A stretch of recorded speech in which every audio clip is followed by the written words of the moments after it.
माननीय मुख्यमंत्री पंजाब राज्य श्री भगवंत सिंह मान जी, हमारे मित्र आम आदमी पार्टी के व्यवस्थापक माननीय मुख्यमंत्री दिल्ली श्री अरविंद केजरीवाल जी,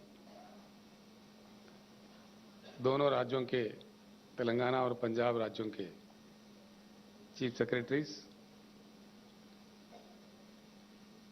तेलंगाना राज्य से मेरे साथ आए हुए मंत्रीगण, पार्लियामेंट के सदस्य,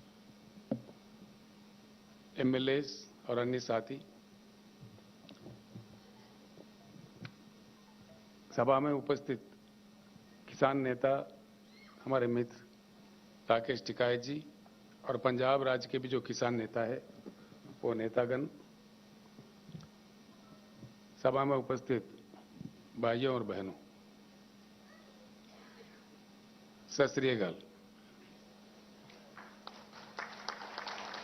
ये कोई खुशी की बात नहीं है, दुख की बात है। अफसोस है कि 75 साल के आजादी के बाद हम लोगों को इस तरह के सभाएं करने पड़ते हैं। आंखों में पानी आ जाता है, बड़ा होता है।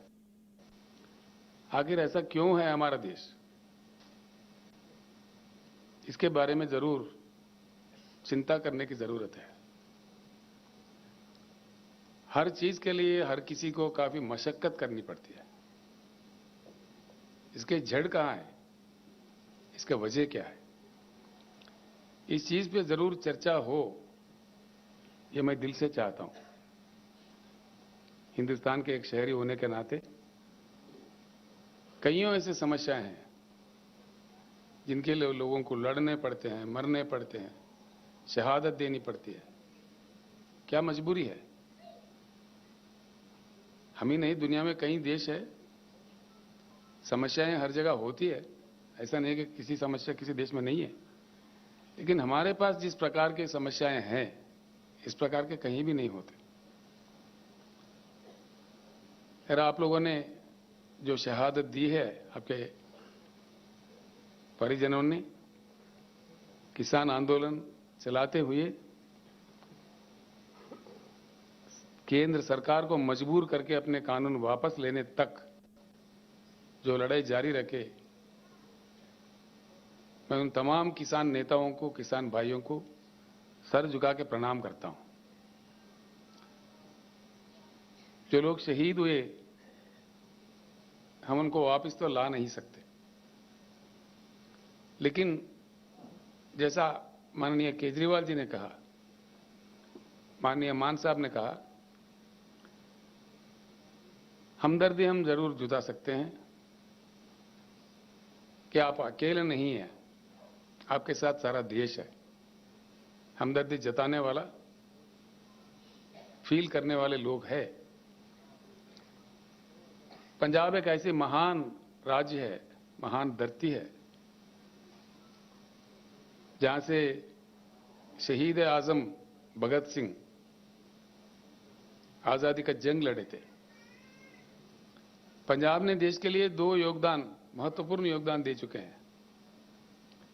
एक, आजादी के जंग में जिस प्रकार का कुर्बानियां पंजाब ने दी है, हिंदुस्तान का इतिहास कभी नहीं भूल सकता। और उसके बाद जैसा मान साहब अपने शब्दों में कह रहे थे, सारा देश जब अन्न के लिए परेशान था, खाने के लिए परेशान था, पहला हरित क्रांति पंजाब में लाके अपने खून पसीना बहा के पंजाब के किसानों ने जिस प्रकार का योगदान देश को अन्न दिया, देश को खाना दिया, ये भी कोई कम बात नहीं है। बहुत बड़ा योगदान है पंजाब का, ये कभी भूला नहीं जा सकता। हिंदुस्तान के इतिहास में स्वर्णाक्षर से लिखित रहेंगे। गलवान में जो चाइना के आर्मी के साथ जो झड़प हुआ, हमारे राज्य के वहां के कर्नल संतोष बाबू थे, उनके साथी सैनिक जो पंजाब से वहां थे, हमारे कर्नल के साथ ये भी शहीद हुए। मुझे आना था पंजाब में, आपके राज्य में उन जवान के परिवारों तक जो हम उनके सम्मान में देना चाह रहे थे वो पहुंचाने के लिए, लेकिन चुनाव चल रहा था यहाँ पे। आप तो जानते हैं चुनाव के समय ऐसे कार्यक्रम नहीं किए जाते, चुनाव के प्रतिबंध होते हैं, इसीलिए हम आ नहीं पाए। हाल में भाई केजरीवाल से मेरा बात हुआ जब उनका आम आदमी पार्टी सरकार यहां बना, तो उन्होंने कहा बिल्कुल ये अच्छे कार्यक्रम है, हम सभी मिलकर जाके किसान भाइयों का थोड़ा दुख मिटाने का कोशिश करते हैं। मैं उनको भी धन्यवाद देता हूं, तो मेरे रिक्वेस्ट पे वो भी मेरे साथ पधारे हैं आज आपके साथ जुटने के लिए।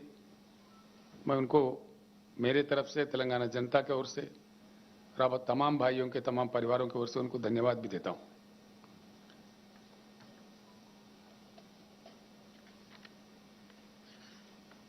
किसान भाइयों से, किसानों से मैं अनुरोध करता हूं, जैसा केजरीवाल जी ने कहा, हर राज्य में राज्यों के सरकार कुछ न कुछ प्रयास कर रहे हैं, हम भी कर रहे हैं। हमारे पास तेलंगाना राज्य बनने से पहले हमारे किसानों का बहुत दुखद स्थिति थी। एक एक दिन 10-10, 12-12, 20-20 किसान आत्महत्या करते थे। बड़ी परेशानी थी, बिजली की किल्लत थी, बिजली पता नहीं कब आता कब जाता है, रात में दिया जाता, रात में जाओ मोटर लगाने तो सांप काटता, बड़ी परेशानी, कोई सुनने वाला नहीं था। अब तेलंगाना राज्य बनने के बाद भगवान की कृपा है, बिजली को हमने ठीक किया। पूरे राज्य में, पूरे वो चाहे उद्योग हो, कमर्शियल हो, डोमेस्टिक हो या सिंचाई के लिए किसानों को हो, 24 घंटा उच्च गुणवत्ता वाला पावर दिया जाता है और वो भी मुफ्त में दिया जाता है। ये बात मैं इसलिए जिक्र कर रहा हूं, आज जो दिल्ली में हमारे सर पे बैठे हुए सरकार है, वो कह रहा है कि भाई मीटर लगा दो, मीटर लगा के नापो, पैसे वसूल करो, उनको खून चूसो। हमने कह दिया, हमारे असेंबली से कह दिया कि हमारे जान भी जाए लेकिन मीटर नहीं लगाएंगे, आप जो मर्जी कर ले। यानी कि किसी राज्य अगर देना भी चाहता है, अब जैसा कि मान साहब मूंग खरीदने का एमएसपी देके ऐलान किया, वो भी उनको पसंद नहीं है। किसी भी राज्य में किसी मुख्यमंत्री, वहां के प्रशासन कुछ किसानों की भलाई के लिए काम करता है, वो उनको पसंदीदा नहीं है और दबाव डालते हैं। बड़े अजीब अजीब चीजें मिलते हैं। आप लोगों ने आंदोलन किया, आप बखूब जानते हैं कि क्या क्या, कि किस प्रकार का उन्होंने आरोप लगाया। आंदोलन के साथ खालिस्तानी कहा, देशद्रोही कहा, पता नहीं क्या क्या कहा, हम सुन रहे थे। तो मेरा एक ही प्रार्थना होगा किसान नेताओं से, इस आंदोलन को हम जरूर जारी रखें। आपके आंदोलन जो चलना चाहिए सिर्फ पंजाब, हरियाणा, उत्तर प्रदेश या दिल्ली, इन राज्यों से नहीं, सारे हिंदुस्तान से चलना चाहिए। पश्चिम, पूरब, दक्षिण, उत्तर, पूरे किसान मिलकर हमको लड़ना चाहिए। हमारे हक है, हम देश दुनिया को खाना देते हैं, उगाते हैं, हमारे खून पसीना बहाते हैं हमारे खेतों में, तो हमारे साथ न्याय होना चाहिए, इंसाफ होना चाहिए। इस प्रकार का दुखद परिस्थिति, इस प्रकार का आंदोलन करने का स्थिति उड़ जाना चाहिए। इसका एक ही रास्ता है, अगर हम किसान चाहते हैं तो सत्ता पलट सकता है, कोई बड़ी बात नहीं है। सत्ता कहां से आता है, किसी को भी पावर कहां से आता है, हमारे हाथों से आता है। आंदोलन जब तक जारी रखे कि किसान के उगाई फसल को सही दाम मिले, अच्छे दाम मिले, उसका संविधानिक रक्षा मिले, कॉन्स्टिट्यूशनल गारंटी मिले, जो पार्टी ऐसे कहेगी आगे चल के अगले चुनाव में, उसी को हम साथ दें। ये आवाज, इस प्रकार का ऐक्यता सारे हिंदुस्तान में अगर हमारे किसान नेता ला पाएंगे, ये जरूर संभव होगा। जैसा हम किसान प्रेमी सरकार जहां जहां भी है हिंदुस्तान में, कई सरकारें हैं राज्य प्रशासन चलाने वाले, वो सारे भी एकजुट हो जाएंगे। आपके जो आंदोलन चलेगा हम भी साथ रहेंगे। केजरीवाल जी खुशकिस्मत थे, उनके बॉर्डर पे हो रहे थे, उन्होंने खिदमत किया, आंदोलन का काफी सेवा किया, किसानों को बचाने का भी प्रयास किया। अब हम सारे किसान आंदोलन के साथ जुड़ जाएंगे और जब तक लड़ेंगे तब तक हमारे पूरी मांगे केंद्र सरकार नहीं मान जाए तो इस प्रकार का आंदोलन को जरूर समर्थन, पूर्ण समर्थन हम देते रहेंगे। आप लोग आगे बढ़िए, इतना मैं किसान नेताओं से प्रार्थना करता हूं। भाइयों, हम जिन लोगों ने जान गंवाई है उनको वापस तो ला के नहीं दे सकते आपको, बस आपके साथ हमदर्दी जता के कुछ अच्छे शब्द बोलने के लिए, आपके थोड़ा मन शांति करने के लिए आए हैं।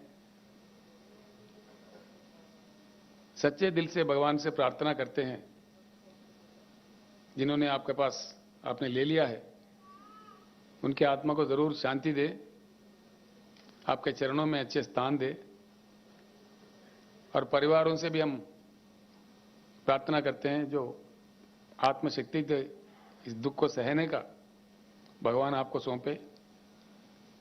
इतना कहते हुए मैं अपना शब्द समाप्त करता हूं। धन्यवाद।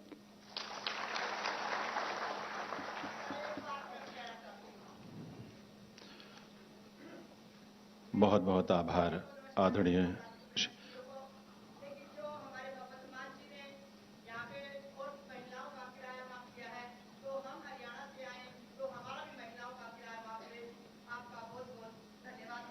जी जी